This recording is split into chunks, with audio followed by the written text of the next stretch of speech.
All right, and we're live. Welcome to the Movie Bros podcast, your favorite podcast where you come to listen to people talk and review old and new of your favorite movies. I am Near Science. With me, as last time, was Chad Valdez. Chad, say what's up.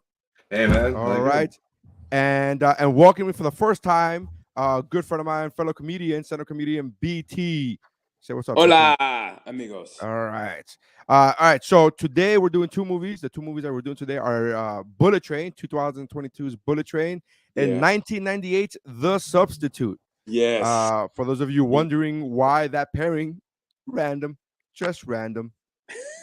There's no reason. There's no rhyme or reason. Let's start off with 2022's Bullet Train. I want to get into the uh, Jesus plot. Where's the plot summary here? All right, so the plot summary for the Bullet Train is Ladybug is an unlucky assassin who's determined to do his job peacefully after one too many gigs has gone off the rails. Fate, however, may have other plans as his latest mission puts him on a collision course with lethal adversaries from around the globe, all with connected yet conflicting objectives in the world's fastest train. Bullet Train came out in August 2022 and it was a huge box office success. It cost like 80 million to make and they made over 200 and almost 240 million dollars in the global box office. And so that's where we're at. What did you guys think of the Chad? First thoughts when you watched Bullet Train? You saw this for the first time now, right? Yeah, so I started it last night, but I started it so late because kids, and then I had to stop and else I was gonna pass out. And then this morning I woke up and finished it like about 40 minutes ago. But I thought it was really good. It started out a little slow, which is fine. I get that. You know, not every movie can come screaming out the door. But at first, my initial impression was, oh, this is like they're trying to redo Snatch on a train. With because it was just Brad Pitt talking crazy stuff and two British guys making random commentary. But it got so much better so quickly. It's kind of it started out like this and then went, so I thoroughly enjoyed it. The action was great. The random violence and random happenstance of what was going around this guy made me start to believe that his luck was just terrible if he was trying to avoid being a violent killer. So I dug it. It was good, and then all they carried all the way through the ending. I would see that movie again easily. All right. BT, what were your initial reaction? By the way, for those of you who don't know, BT, follow him on Instagram at BT, the letters BT Comedy, and he does awesome minute reviews where he literally reviews a movie in a minute. So this for him is long form. This is like Yeah. it's like I got to talk about a movie for 30 minutes. That's crazy talk. So Well, see, my philosophy is a minute of me is about as much as people can stand, so it's perfect. I mean, I get in, I get out, boom. It's like my whole life. You know, when I go out with a woman, I don't really go out with her. It's like bam, bam, bam. See you later, boom. So a minute, bam, bam. I'm in, I'm out, boom. So that's why the movie reviews are good. So I mean, many minutes is because good. I don't tell you. I mean, I tell you just enough, but so that not like you see a movie trailer nowadays. You go, I've seen the movie. yeah, Like it's yeah. almost like pizza. You already got the crust, right? And you got a little bit of the filling, so it's like, So that's why I do. So for this one, Bullet Train, it was the perfect summer movie, and that's why I'm glad it's summer. You couldn't put this movie in the wintertime. It would just be like, what? Because you want something feeling in the wintertime. You want that like comfort food, and you want those movies that hit you hard. So in summertime, you want something that's light, it's fluffy, it's a little silly, stupid, not stupid, but that's what this movie was. It had good comedy. I mean, the duo of it was Aaron Taylor Johnson and the guy from Atlanta, Paperboy from Atlanta. Talking Right, about the right. guy from Atlanta, Brian Tyree Henry. Tangerine and Those lemon. Yeah, Tangerine and Lemon. those guys, they were great.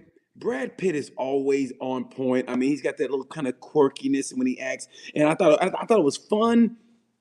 I didn't really think it was slow. I thought it was just a nice build up, because you can't just come in and bam. You got to kind of build it up. And like I thought it was a perfect summer movie.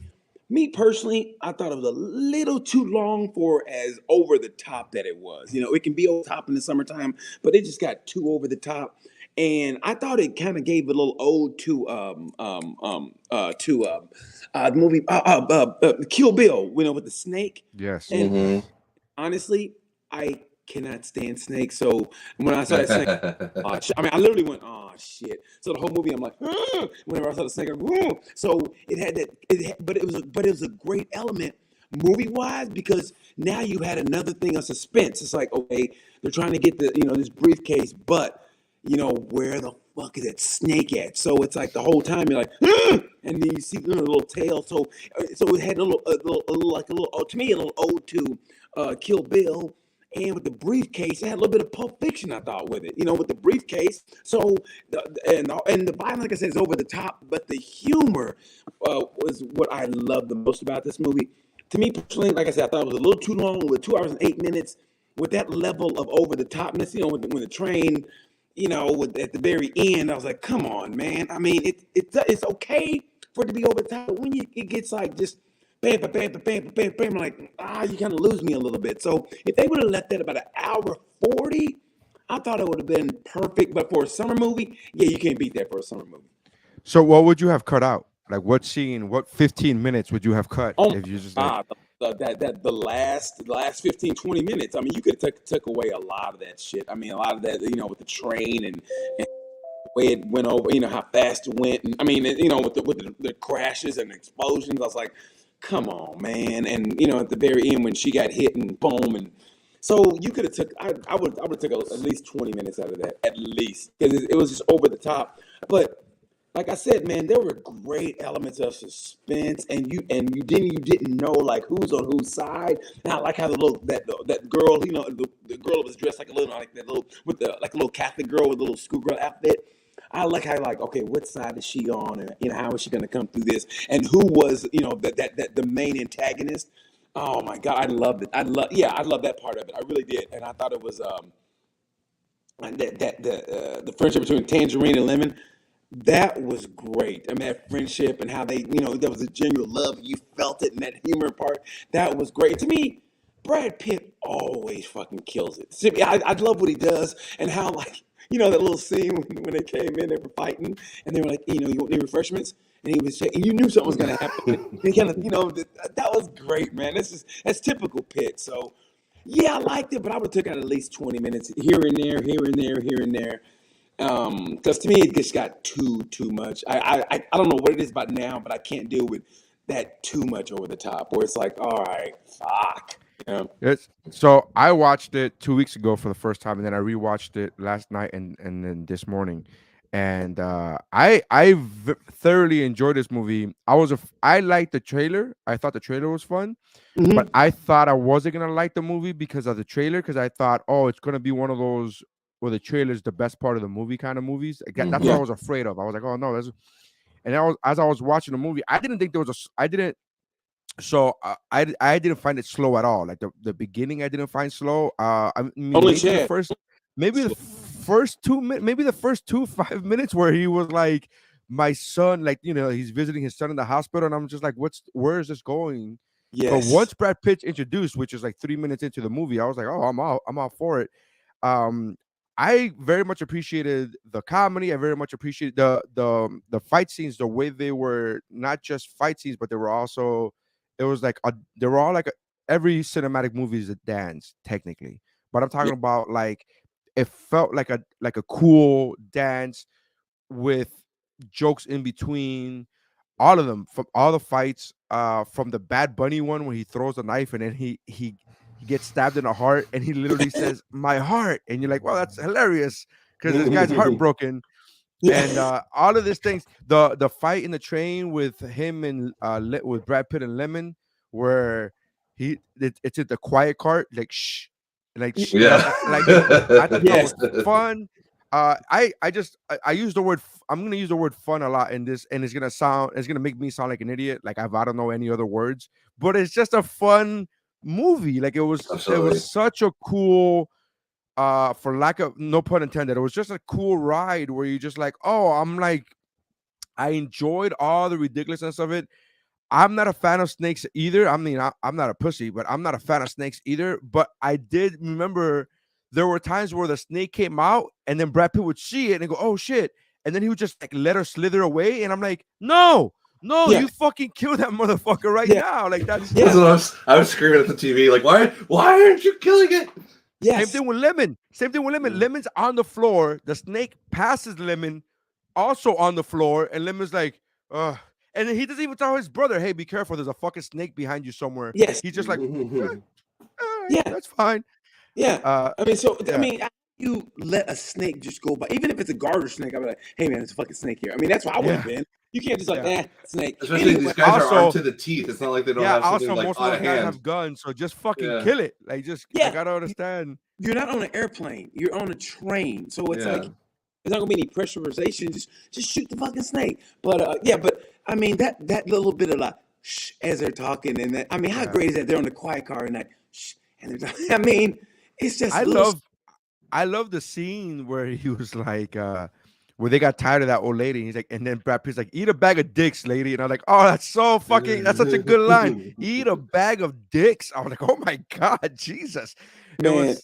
I love- thought it was fun. I thought it was. I legitimately enjoyed it. I was surprised that more people haven't seen it and or heard of it. I have friends who are like never even heard of the movie.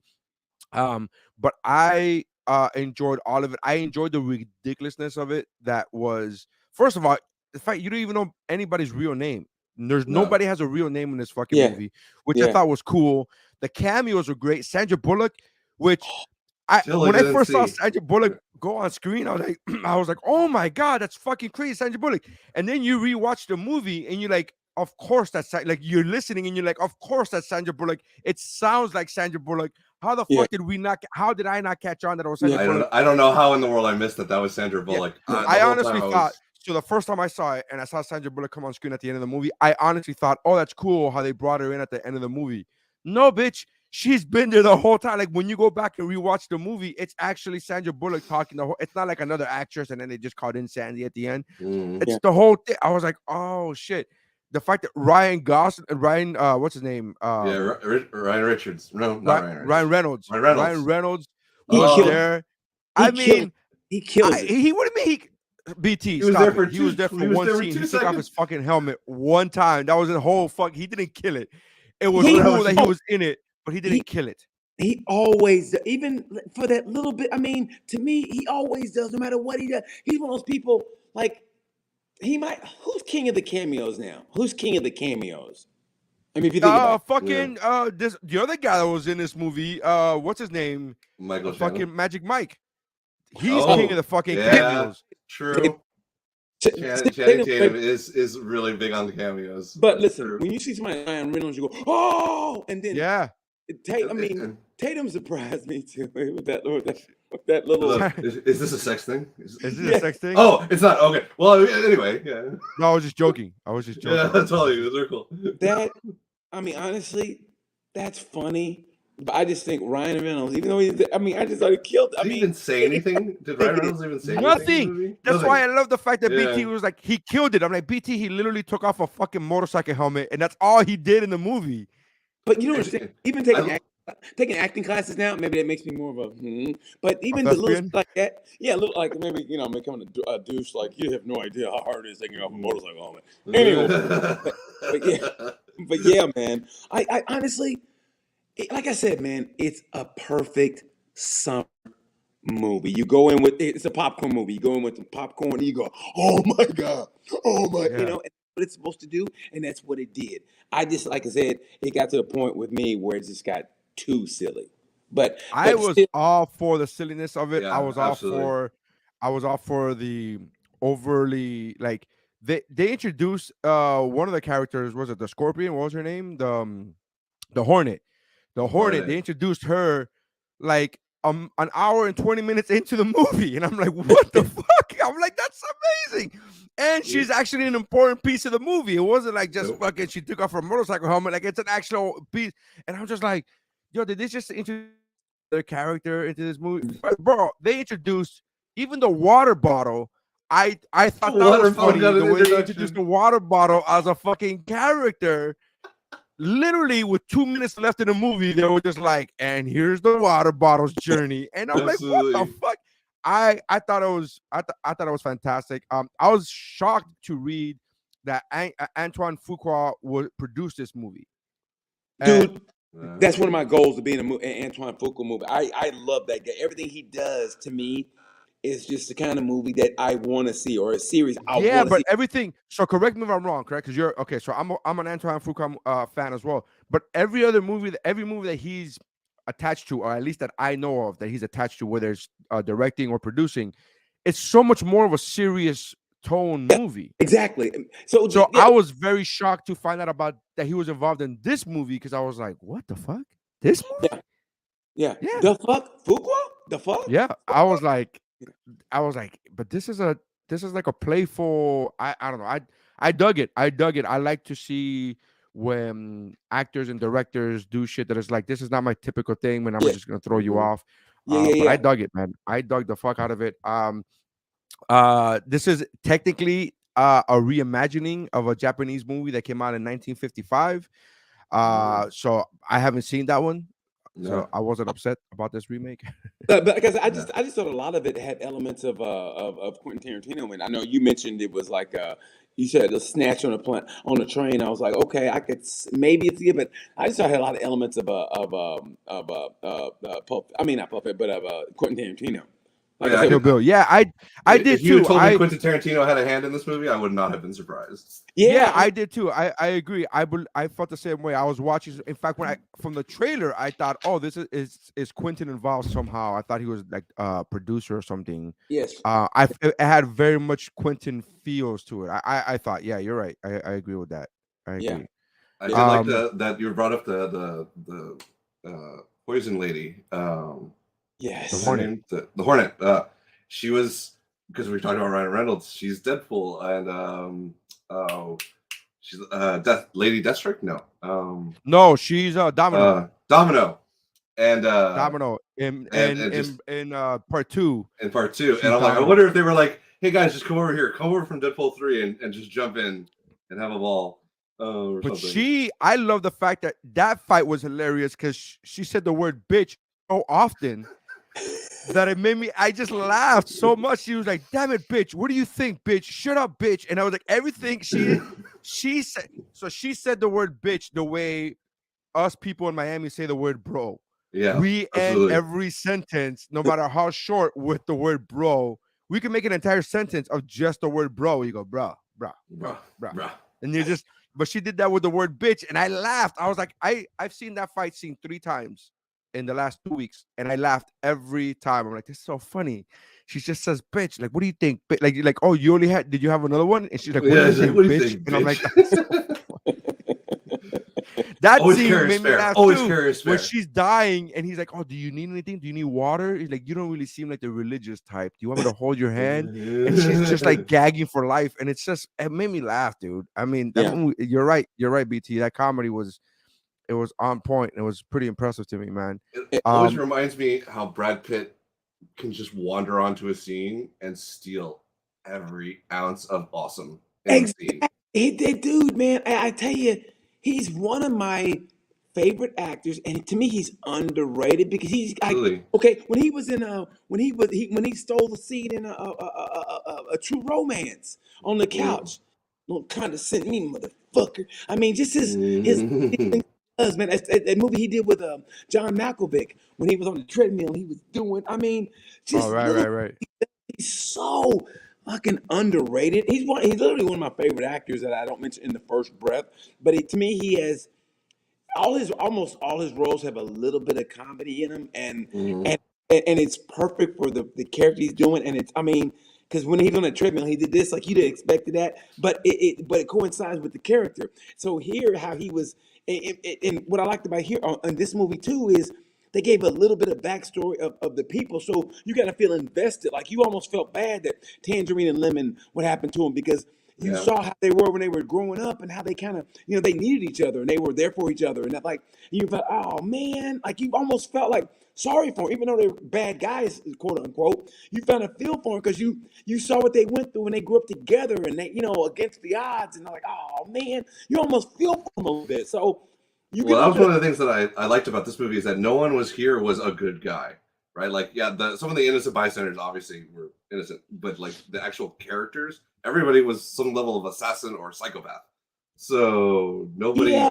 nobody was bad, but also, or nobody was good per se, but nobody, but there are degrees, right? And Yeah, so I that like was the fact that interesting. BT goes, I couldn't figure out if the girl was good or bad. I'm like, the girl was a psychopath, dude. From the very Yeah. beginning, when you fucking meet her, Honestly, I thought she there was was the one that no, was like there was bringing everybody together. BT, are you one of those people that when you saw Training Day, you're like, I wonder if Alonso's a good guy or no, he's a fucking bad guy, dude. What are you talking about? You know, from the very One of my beginning, favorite movies, Training when Day. he's reading Oh, that so paper good. and drinking coffee, you go, oh, he's gonna.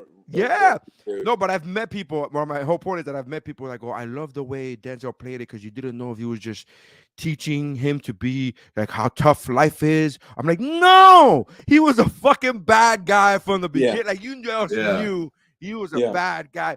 The same thing with this fucking with this girl. Her code name was the Prince, and it's like the moment you meet her, when she electrocutes the dying father, and then she comes clean. She's like, I kidnapped your son. I pushed him off the building. From then on, I was like, no, you're the bad guy. I don't give a fuck who you are. Like, Yeah. there might be a bigger bad guy, and they did. They had a bigger bad guy, which was her dad. Spoiler Yeah. alert. But I was just like, the whole time I was like, no, this person's a piece. Like you said, Chad, there were degrees of bad, and some people you wanted to see survive, like Tangerine and Lemon, and then others you were just like, kill this motherfucker. Like this guy's Yeah. got to go. This lady's got to, the Absolutely. Prince. I wanted her to. I really wanted her to die there because in a way, women always gonna get that free pass, which I always hate. I mean, you know what I mean? It's like even if they're a bad person, they kind of get a free pass. Like, whereas a guy would die, like a woman, for some reason, I don't know if they played it. Well, simple. It depends. I It think they depends on played the it genre. perfectly. It depends on the genre. I think Horror they played it movies, nobody gets a perfectly. pass. I think they played it Women perfectly. get She ganked even faster in said, horror movies than anybody. yeah, the way she even described her character, like in the movie, she was like, I can't have a gun because the innocent, scared schoolgirl doesn't play well when they find a gun on you. Like she's Right. literally like she's playing to the psyche of Yes, men. which And is she's so. saying It's she's so. fully aware, which is what makes her a fucking psychopath, by the way. The fact that Yeah. she's fully aware of what she's doing Yeah, is what makes her a psychopath. but how hard is that though? If she's playing to the psyche of men, men are easy. I've said this on stage though, but it's true. I've said this on stage, but it's the truth though. I mean, you see a hot chick, you go, how long could she be a serial killer before they go, hey, wait a minute? Oh And yeah, and if they absolutely, and if they absolutely. did, like what was her? What was she get the death penalty? And she's definitely not getting executed. I mean, look at Yeah. Jodi Arias. Jodi Arias wasn't really that hot, but she, you know, she was a fucking sex freak, and she fucking killed. What she did, Mormon dude was fucking horrendous. She should be. She should have been executed, and they let her basically, you know, get a life sentence. But still, she got off light. So the Yeah. fact that she dressed in a little innocent little schoolgirl outfit, and she My like, favorite was Tangerine, that he caught on to that shit. He's like, how do you Yeah. do that? How do you cry on cue? How do you cry on command? That was a great scene too. but Because she kept on, she dug her heels in and she's like, I'm gonna stay in character. And Tangerine was like, I already know it's fake, but how are you Yeah. doing this? It's so Because- What does he call impressive. her? Oh, you're the diesel. You're the diesel. yeah, That was great. because he knew. I mean, but being a serial killer himself, that was him staying on point on what he does as for a living. Like he didn't deter. Like I think in the olden days, but you know, some movies they go, she's a girl, so you know she's not dangerous. But those that they knew they're all in it together. He's like, I'm not falling for this shit. Feminism, bro. How was it? Feminism. That's what feminism is. Everybody's dangerous. Everybody get got because Yeah. we're all on equal ground. Yeah, You could we're be all as equal, psycho. baby. Yeah. Yeah. Just because you have ovaries doesn't mean that you're less likely to be psycho than I am. It's fine. Like Yeah. I love that. I'm trying to be funny, but at the same time, it's being honest. It's like I love the fact that it's true. Like those tropes are no longer there. That damsel in distress is no longer like that's not a Yes. thing Rare. anymore. It's It's a like, lot no, rarer. like you're a psychopath as much as every other. This Yes. movie could have been called 27 Psychopaths because there were so many fucking psychopaths in this movie, and Yeah. I was Yeah. down A for little all of it. I was mental. like, yep. Yeah. The level of mental illness on that train was impressive. And I love the fact that Brad Pitt was just very open about it. He was like, I'm trying to get better. I'm trying to grow. I'm trying to like. I don't want to kill. Can we talk about it? Can we like? Now that There's a reminds me. wall. Just a peaceful But it's not reason. really there, The man. wall. But you know what they reminded me of? They reminded me of that movie that Mark Wahlberg played a hitman. He was trying to get out of the game. Remember where he and Wesley Snipes had that fight? Remember he was trying to get out of the game. He was a hitman. I forget the name of the movie, but yeah, he was a hitman, but he wanted to leave the game. And then for some reason, Wesley Snipes came in, and remember Mark Wahlberg was like, "All right, let's work." And they got in a fight, and I forget who won that fight, but I don't remember that. Are you sure it's Mark Wahlberg and not Stallone? I know for a fact it was Mark Wahlberg because I remember like Mark Wahlberg, the only one he was in that Max Payne movie, but he wasn't a hitman. He was a cop or a former. cop. No, he was a hitman, and he was trying to get out of the game. And are you talking about Shooter? But no, it wasn't Shooter. It wasn't Shooter. He wasn't a hitman. Well, he was a government hitman and shooter. He was a hitman. sniper. Those are the most dangerous. Those are the most dangerous kind of hitman. Yeah. The ones backed by the government. Yeah, he was a sniper and shooter. But this one, it was a long time ago, and I think and he was trying to get out of the game, trying to get his life right, and then but like the classic, they brought me back in, and he and Wesley Snipes had that fight. But yeah, that's what it reminded me of with Brad, with Brad Pitt wanting to leave. You know what I mean? Like there's that the hitman wants to go good, and so you want to show that side of him that's like, hey man, this is just business. What we do, we kill people, but it's just business. But I'm actually, I'm more than that, and that's why I love that kind of like, yeah, I kill people. Well, but what I liked about this? What? The way Pitt played it, he didn't want to leave. He just didn't want to kill. He was like, I'm gonna just do smash and grab jobs. Right. Yeah. So like in his mind, it's okay to do illegal things as long as there's no more killing involved. Yeah. Well, he was trying not to kill. That's his justification, which is obviously wrong, but it's hilarious that in his mind he's like, no, it's fine. It's if you don't kill, you're fine. An honor amongst thieves in a way, you know what I mean? Mm-hmm. I mean, and like in real life, even mobsters are like, oh, this guy's fucking crazy. I mean, he's like, you're a mobster. Like you watch like Sammy the Bull Gravano has a Instagram page and YouTube channel about him. The kills they did, and he's talking about this one guy how they were all kind of afraid of him. He go, man, this guy's sick, and I go, didn't you kill people too? It's like that. But so I like, I'm trying to figure out what movie you were talking about. Mark Wahlberg was it Father Stew? With the Father Stew? No, in Father Stew. But it was Wesley Snipes. He's a hitman. Father Stew. I see it. Father Stew was I know, a better I know. movie than I gave you credit for. I was trying. I'm making fun of the fact that he was a priest. It's like, oh, hitman, priest, got it. I'm trying to figure out what movie you're talking about, man. Lone Survivor. Two Guns? No, that wasn't. Wesley Snipes is in the movie. Wesley Snipes. He fought Wesley Snipes. I don't know. I never saw Contraband. Yeah, I did. I saw Contraband. No, he wasn't in that one either. I think he was in Contraband. He was in Contraband, but Wesley Snipes wasn't in Contraband. Yeah, I know Wesley for a fact. Wesley Snipes was in it because I remember he goes, let's work, and they fought, and because they fought, and I was like, the Big Hit? It might be The Big Hit. No, The Big Hit was not Wesley Snipes. Wesley Snipes is in this movie. Oh man. You know what? Just Google. I'm gonna Google this shit. I'm looking at his entire IMDb filmography. Okay, Wesley Snipes was a producer on The Big Hit. What movie starred Mark Wahlberg and Wesley Snipes? The Big Hit. The Big Hit. Wesley must have made a cameo because I remember they fought. Lou Diamond Phillips is in it. Christina. Yeah, I remember Lou Diamond Phillips. Lou Diamond Phillips. I saw The Big Hit in the Dollar Theater when I was a kid, and we went in that movie to not watch that movie. We went into that movie to be able to feel each other up, and I remember watching that movie.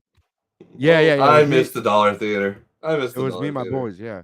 Oh, how great were Dollar Theaters, man! You went into Phil with the boys. I understand. Oh, yeah, okay. Produced by Wesley Snipes. Delivered on.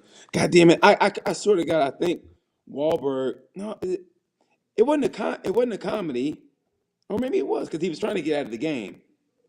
Fuck. It's all right. I'm really. I know. Intrigued. But I remember that. Though. I want to say he was working at like as a front. He was working at a video store. Or they fought in a video store. A video store was around that. It had something to do with that. It should. That sounds like the Big Hit. All right. Rotten Tomato That or the contractor. Bullet Train. The critics gave Bullet Train 53%, which is rotten, Wow. and the audience score is 76%. That's about right. So with So that in still pretty mind, low. yeah, I agree. I think with that in mind, BT, we give our reviews 1 through 5, but we also come up with our own review system. So, for example, on what movie did we do, Chad? Last time we did Scrooged and oh god, what was the other one? I'm ranting. Halloween Ends. Halloween Ends. That's right. Thank you. Yeah, we did the Halloween Ends. So I What know you hated that movie. I know you hated that movie. It was Shit fantastic. show. Hey man, I think it was Bill Duke and the Predator who said it best. They go, "There's no way for a soldier to die." You know what I mean? It really is, man. I mean, seriously, man. For him to go out, I mean, this motherfucker was a killing machine since the 70s. I mean, but he went out by a machine. He did go out by a machine. Dude, He Very went out by a Very machine, crunchy. bro. the motherfucker starts out at 6 years old killing somebody, which, you know, like, yeah, your life is pretty much going to go downhill from there. But still, so I guess he gets COVID because he looks his age. Remember, he was moving his age. Like, I was like, God damn, Mike. And Yeah, he also didn't get proper medical treatment for his fucking injuries.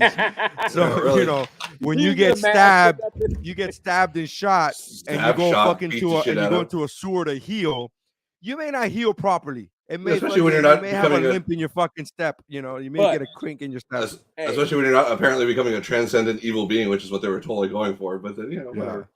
Man, I just was like, I was so mad when he let that dude go, and I was like, I mean, honestly, it's like that last Friday the 13th when he chained that woman up. I go, okay, this is a shit show because Jason doesn't do that. He kills, and, you know. So when he chained her, I go, this is a shit. And then remember, for some reason, he was like, I guess he got a degree from DeVry because he had an underground fucking, you know, thing with a computer, and he had a light system. And I was like, come on, man. I mean, you're doing the genre a disservice. I mean, let him go out like a motherfucking G, bro. Like, you know what I mean? All right. So we talked about it last episode, but I think I disagree with you. I think Mike Myers went out like a G. That guy, his fucking hand was pinned to the fucking counter, and he still ripped through that. He went out like a G. Now, whether or not you like the middle part of that movie, I get where you can have an issue with that. But he went out like a fucking G. He went out. He did go down fighting 72 times. He got fucking paraded around town, and then got crushed by a fucking machine. I think he went out like a G. I mean, that's just I love how the whole town was like giving him a fucking like great crowd surfing him. Hi, ladies. Have a great one. Stay warm. Yeah, I was like, all right. So how? I mean, come on, man. I mean, Chad, what's your review of Bullet Train? What first? Before I ask, what was the character, the little squishy character? Name? Do you remember? It was Momonga. Momonga. So I'll give it 4 Momongas. Yeah, 4 out of 5 Momongas. All right. 4 out of 5 Momongas. BT, what's your rating and what's your rating system for Bullet Train? Yeah, we're gonna go with your rating system, right? No, you can pick one. No, you can pick whatever. You pick whatever rating system you want, but it's just 1 through 5. But you pick whatever rating system you want. 1 through 5. I give it I give it 4. I give 4 thumbs up because like I said, it was entertaining and it was funny. I just thought the ending was. I thought it got over the top. But like I said, for the summer, for how it came out, and for the comedy, and like I said, you're gonna get that big tub of popcorn, and before you know it, oh shit, it's almost gone, and you don't even realize it. You're sipping on thing, you're laughing with your buddies, or maybe your girl. You kind of high five. You're like, oh my God, is that Ryan Reynolds? Oh my God, Channing Tatum. You're having a good time. It's a good ride, like you say, it's a good ride. And then toward the end, you're like, So just for that reason alone, it doesn't get 5. I'll give it 4 stars for what it did. When it came out, and that makes a big difference. When it came out, it's light like the summer. It's fun. So yeah, 4. I will give it. My rating was gonna be Momonga glasses. That was gonna be my rating. That's why I wrote down Momonga because I thought it was. So I was gonna go with that. But since you went with Momonga, I'll go with tangerines. Okay. I will go 4.5 out of. No, you know what? I'll go 5. I'll go 5 out of 5 tangerines. I thought it was fun. I didn't have any problem with the over the topness. First of all, we didn't even talk about how great Michael Shannon is, as he is in every fucking movie. Every movie Michael Shannon is in, he makes better. He's incredible. Underrated. You want to talk about underrated actors? Yes. Michael Shannon is one of those guys. Whenever you talk about Michael Shannon, everybody goes, "Oh my God, he's great." But whenever somebody goes, "Give me your list of top actors," nobody fucking mentions Michael Shannon. But whenever you bring up Michael Shannon, everybody goes, "Oh shit, under the radar." That guy's fucking great. Oh, dude, what he brings, it's all. I mean, yeah, every movie he could play a bad guy. He could play like the kind of semi, like he kills. Well, I haven't seen him play a good guy yet, but so I'll let you know when that happens. Really, almost never. He never plays a good guy, bro. That guy the one like this one, he was still playing that. Michael Shannon can play that stone face, killer or bad guy, and he doesn't need to show a lot of emotion, right? Just to have that aura of menace. Yeah. But ever since he played Zod, he went up so high in my opinion because he can do that bombastic I think that was the first. I think that was my introduction to him was in Man of Steel. I think that was my introduction to him. Mine was Boardwalk Empire when he was in. So I saw Boardwalk Empire after Man of Steel. I watched it after Man of Steel, and I was like, "Oh, this guy's amazing. Oh, this is the guy for So it's okay. All right. So that's it. That's it for Bullet Train. That's it for Act 1. That's cut. We're gonna cut on Act 1. So moving on to the next scene, Act 2, 1998's The Substitute. Going old school.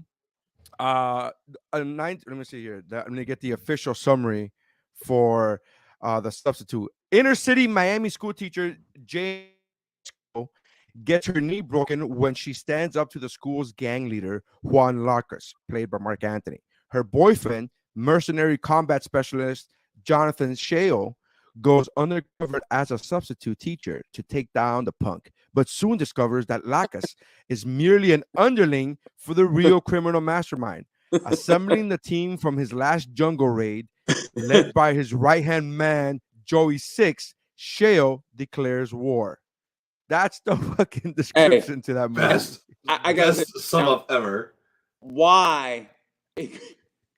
You're running a criminal a criminal fucking. Why do you go into school in the first place? I mean, that was always my biggest thing. Why are you like? Because apparently, funneling it right to school children is the most profitable enterprise. But he showed up to class on time. He didn't want to get a tardy. I mean, right.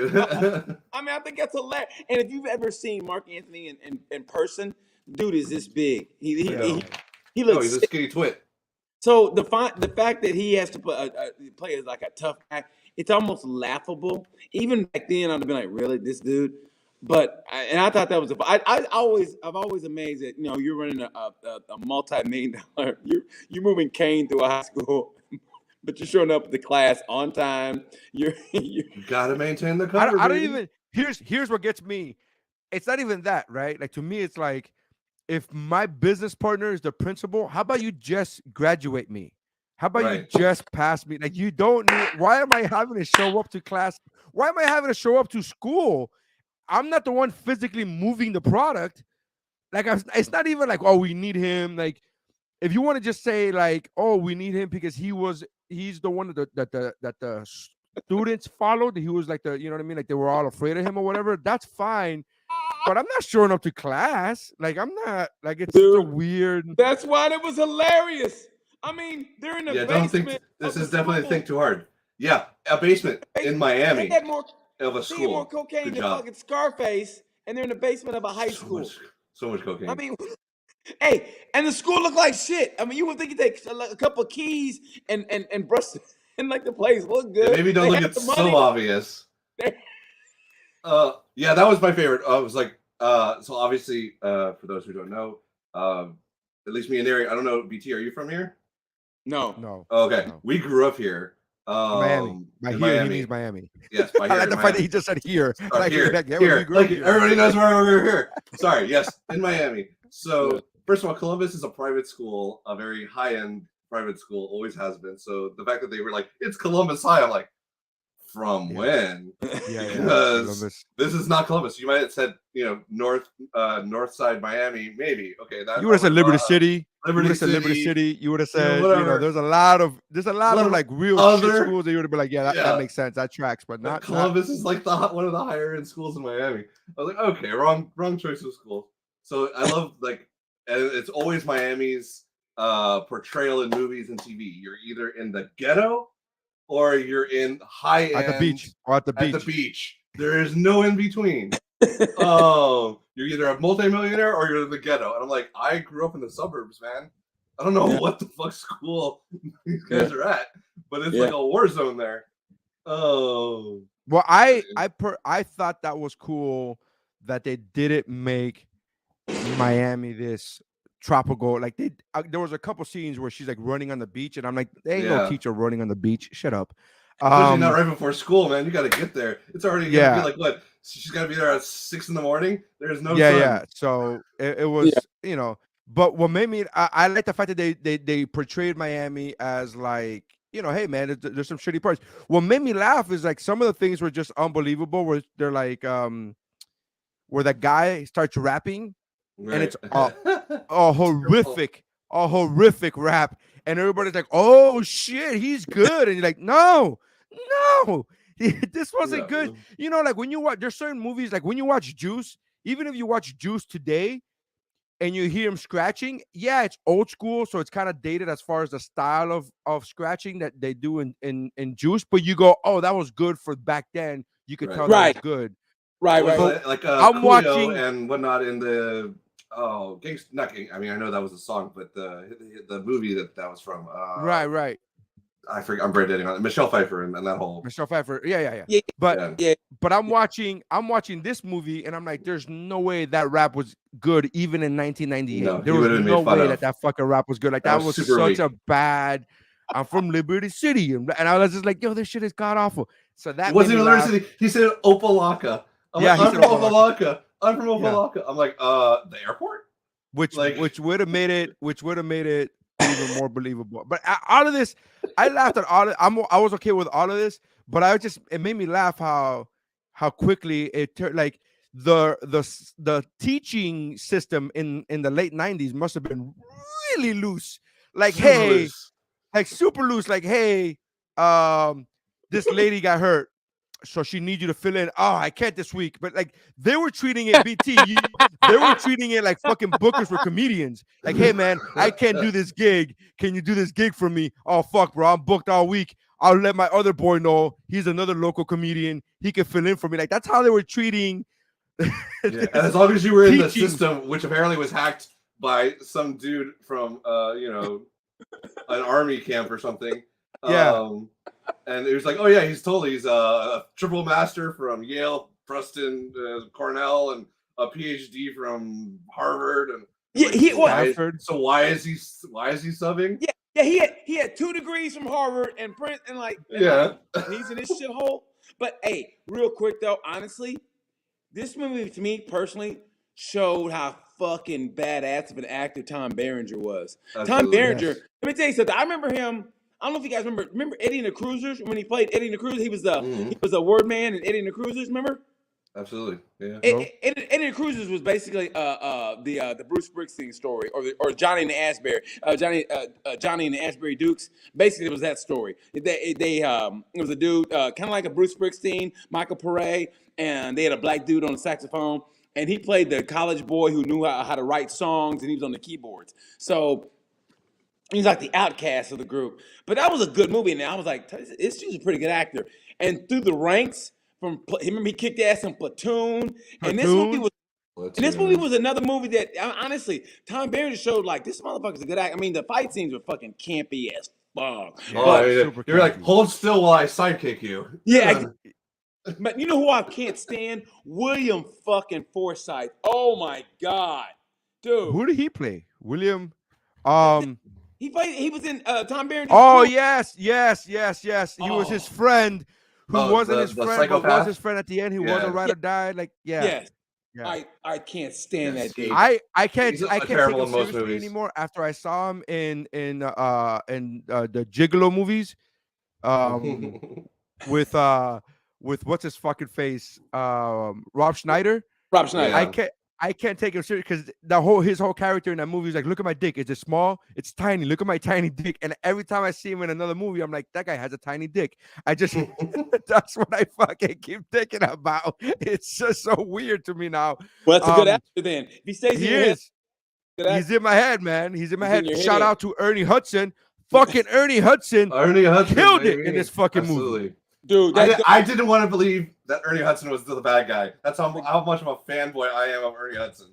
I was like, no, it can't be love Ernie Hudson. It's got to be. It's got to when be he the hit that assistant line, principal. that's my new mantra now. Power perceived is power achieved. I'm that like, is a motherfucker. great fucking line. Great line. It just goes to show you, no matter how shitty anything is, there's always that one gem. Like it's like you ever watch go to open mic. This guy may be a shitty comic, and he has that one line, and you go, motherfucker, how did he get that joke? And it's his joke, but that's the one gem he has, and that's what it is. That whole movie it was sus, but man, that line, power perceived, motherfucker, come on now. Yeah. That's just like I could just picture whoever wrote that in the script was like, oh, he was like, I'm taking the next 3 days off, guys. I'm fucking done. I just wrote power perceived is power achieved. I'm calling it. Just fucking call it. I smell Emmy. It's like that guy went on to write Frasier. I dug Ernie Hudson. I'm a huge Ernie Hudson fan. I started thinking about this, and I'm sure at one point we're going to talk about Ghostbusters on this podcast at one point. But I started thinking about this watching this movie with Ernie Hudson. When I was a kid, my favorite Ghostbusters was Ernie Hudson.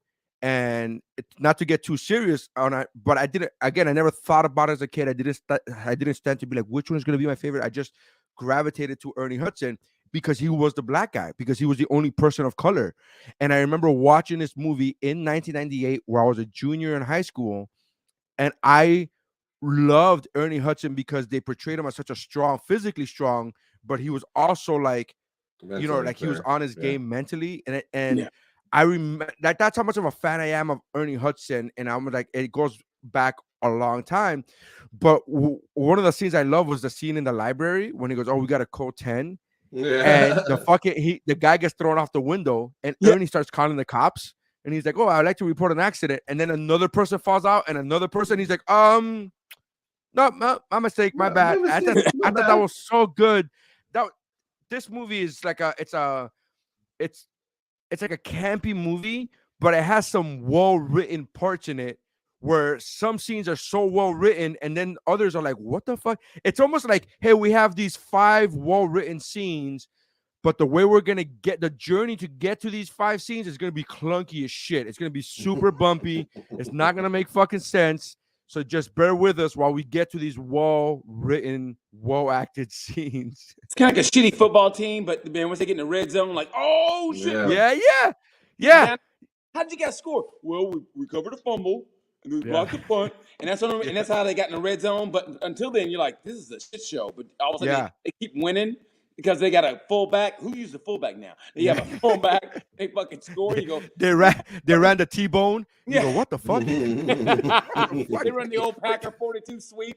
Like, who the fuck does this shit?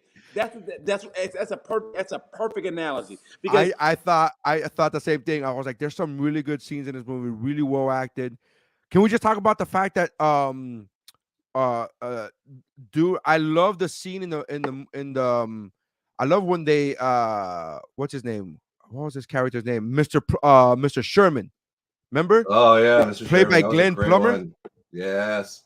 He was so mad when he finds out about Sheo, and then Sheo tells him that it's Ernie Hudson, and he's like, and I love the fact that they bring it to his attention. Oh, you're just a white man trying to save us all. Yeah, white savior thing. Such a good, accurate, because that's what this movie was. Let's be real. This movie really was the white guy coming into a fucking inner city and saving everybody, as being the white man savior.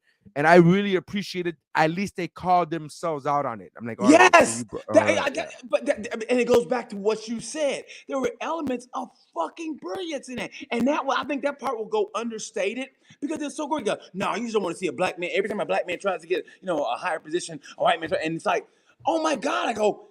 Yes, but you're going yes, but and I'm sure a white dude wrote it in the sense of like, no, really, trust me this time. Yeah, like well, this what's actually funny? a piece of because shit. I'm sure a white guy wrote the movie, but I'm sure a person of color inserted that one line. He's like, can we at least have this one line? And then the white head writer's like, sure, man, just write that one line, or like whatever, like oblivious to the fact that they're fucking proving the point right now. It's like, oh wow, Dude, let me tell you something. Glenn Palmer, remember he was in Colors. Remember he was Yeah. that Sean Penn drove across the kitchen and he burned his hand on that fucking stove. Remember? And William Forsythe, that motherfucker, he was in Colors too. Remember that? Yeah. Yeah, man. So Glenn Palmer's an underrated fucking actor, dude. Yeah, he shows up in like the weirdest places, but he's definitely good every time he shows up. Yes, man. He was also in Speed. Remember? Oh, Yes, yeah. okay, and he was also in Absolutely. Showgirls. Was he in Showgirls? That'd be Yes. hysterical. Yes. Oh, man. I don't He was in remember him there, but that's Showgirls. awesome. That shit made me laugh. Yeah. Hey, listen, man. When you're an actor, you try to get any fucking movie you can. But yeah, he was. Listen, he was in Speed for like 4 minutes. He was in Speed for 4 minutes. Nobody gets. I've never had an issue with like, oh, he's in it for the paycheck. I'm like, everybody's in it for the paycheck. Everybody. You go get your scratch until you make it like big Keanu style or something. Whatever. I man. use Keanu, but that's whatever. I love the fact that Louis Guzman is in this movie and he's playing an elite mercenary with a gut. Like he still has a fucking gut. Louis Guzman, shout out as a fucking big boy.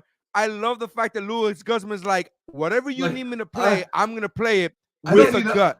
Listen, man, I don't need to fucking be in shape to shoot a fucking sniper rifle. Like, I don't care. Yeah, but you should be in shape to run in jungles. You should be some kind of shape. He should have at least like sucked it in for that scene. You know, like when they're in the jungle. So funny. But when like, because they did show like a couple months faster or a year faster, whatever. By the time they got to Miami and they were going again or whatever, it's like looking for jobs. He's like, oh, I let myself go, man. I couldn't. Whatever. No, screw it. Doesn't matter. He's Louis Guzman. They're the worst looking fucking group of like supposed soldiers I've ever seen. Mercenaries, yeah. But I did love Raymond Cruz. Talk about a guy who shows up in everything from like the 90s forward.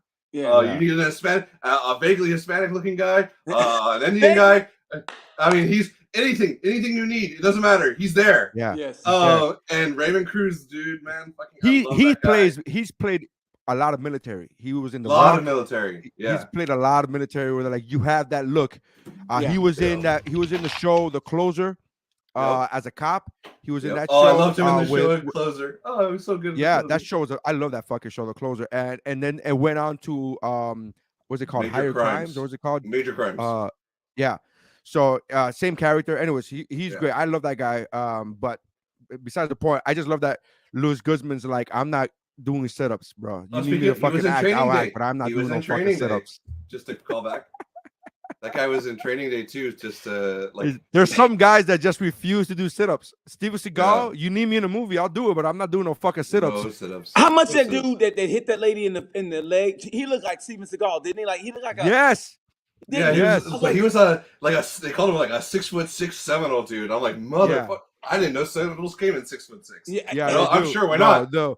I used to work at the Fort Lauderdale Improv, which was owned by the fucking Hard Rock, which is owned by the Seminoles, and it's literally like there's a lot of big fucking big dudes in that shit. Yeah, that's awesome. I mean, when I saw him, I was like, oh shit, that's a big dude. What would you rate the movie, Chad?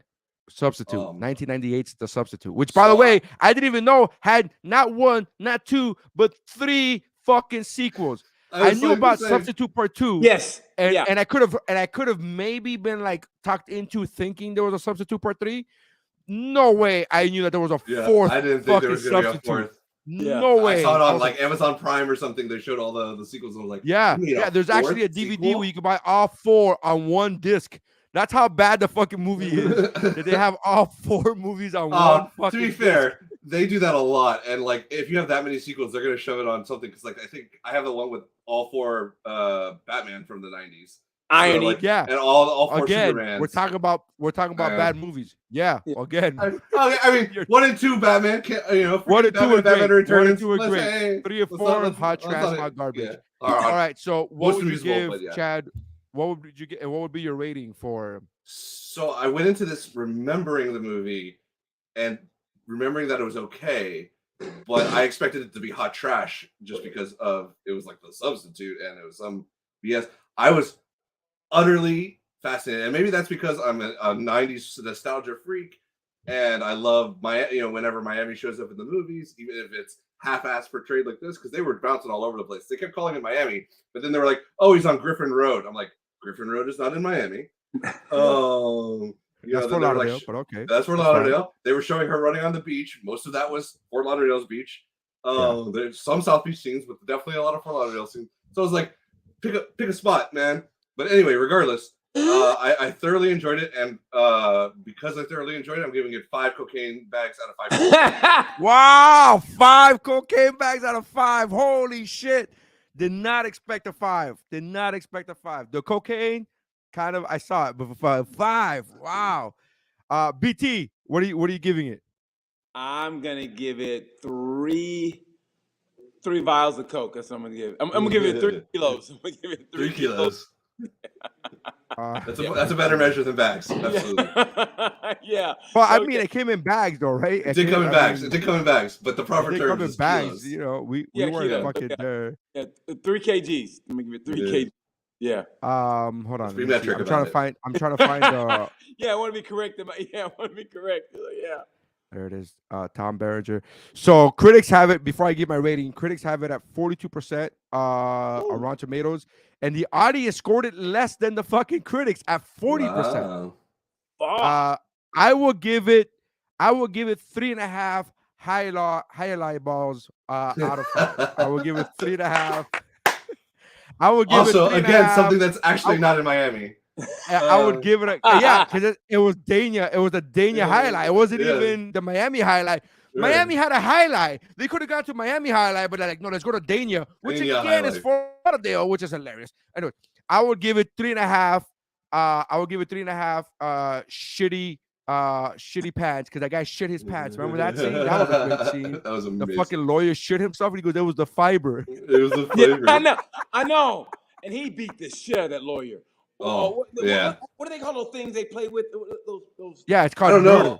It's called murder. Yeah. He fucking Yeah. literally he assaulted that guy with a fucking helmet Yeah, he 14 times. I'm like, you killed the guy. That guy's dead. Yeah. He's not surviving Yeah. fucking those hits with a helmet. Are you out of your mind? Yeah, exactly. Yeah, I would give it 3.5 out of 5. I'm with you. I thought it was gonna be shittier than it was. But I thought it was gonna be a shit show, and it wasn't. It's funny how this is not the worst in the short first 4 episodes that we've done in this podcast up to this point. This is not the worst movie of. It's hilarious to me. Yeah, I honestly went going, oh, okay, we're gonna do it, and it'll be okay because it's 90s, just actiony flick, good popcorn bullshit. But Yeah. I did not expect to be so enthralled by it. I did enjoy the movie. I was kind of impressed with how much plot it had. I was like, wow, this actually has Right. more plot than I remember. Yeah, but you know what? But I almost want to strike a demerit for putting him a basement in Miami, because come on, man. There's no Shout out basements in to them spelling sorry incorrectly. Right. Oh my god. Oh my! Like I was like, is this on purpose or is this like the way he thinks? Sorry, is this sort of how stupid he is? I mean, I was like, I couldn't tell. Yeah, I couldn't Marc tell. Anthony, I'll give him that he had a threatening look until he started moving around, and they're like, "Oh, he's 100 pounds soking wet." Yeah. Oh, pobrecito. How cringeworthy was the kissing scene with him and Berenger and that teacher? It's like, Oh yeah. I mean, Again, Berenger, great actor, and there was intimidation looks, and it was great. But when you put him to move, yeah, the sidekick was awful. And it's just like, yeah. shout out to the black dude on his team. That guy was a G. He killed like 14 dudes with a fucking knife, and I was like, that was awesome. Yeah. And he got taken out too easy, in my opinion. Yeah, Yeah. the Richard Brooks. He was the Crow in or the bad guy in Crow 2. Okay. That's where I knew him from. I was like, oh shit, it's the bad guy from Crow 2. All right. So anyways, so that's our podcast. We got to wrap up because we got to get to we're getting to the time limit. Anyways, BT, thank you very much for having us. Thank you very much for being here. Make sure you follow BT at the letters BT Comedy. His Instagram is like a fucking cornucopia of like funny memes and funny pages, and then you get his 1 minute movie reviews, which are fucking hilarious. I told him, I'm jealous of how funny you can be in a minute, because I'm like, I take way more time. Like people are like, oh, Neri, you're funny, but I'm like, yeah, but I need like at 3 minutes. I gotta warm up. I can't just be immediately. You have a ramp up like, policy. this movie is like when your grandfather kisses your. I'm like, what the fuck? That's hilarious. Thanks, man. So check out at BT Comedy. I will be following you, by the way. Yeah, appreciate you. Thank you very much, guys. Check out the other podcasts on the Geek Bro Network that includes Shiver, the horror movie podcast, the What's Up Bro podcast, Chow Like a Best with Mike Valdez. Pero let me tell you, all these podcasts go to geekbro.net. You guys been great. Thank you very much. God bless you. Peace.